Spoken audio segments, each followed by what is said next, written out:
Hi friends, welcome back to our channel.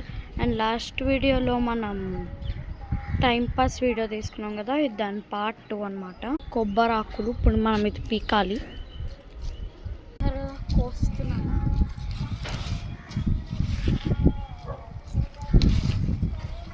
కోసేసాము.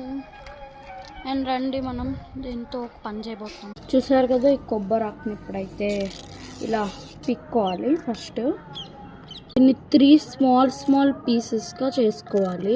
Small పీసెస్గా cut చేసుకున్నాము. ఇక్కడ టై చేసుకోవాలి, చూపిస్తాను చూడండి. ఇలా ఇక్కడ టై చేసుకోవాలి. ఇలా సపరేట్ అయిపోకుండా ఇలా టై చేసుకున్నాం. మనం ఎంత లెంత్ కావాలో అక్కడికి కట్ చేసుకోవాలి. నేనైతే ఇక్కడ వరకు కట్ చేసుకుంటున్నాను. మీతో పాటు పక్కన పడేయాలి. అల్లడం తెలుసు కదా ఇలాగా. అండ్ ఆ ప్యాటర్న్లోనే దీన్ని అల్లుకోవాలి. మీకు నెక్స్ట్ వీడియోలో వస్తుంది. బాయ్.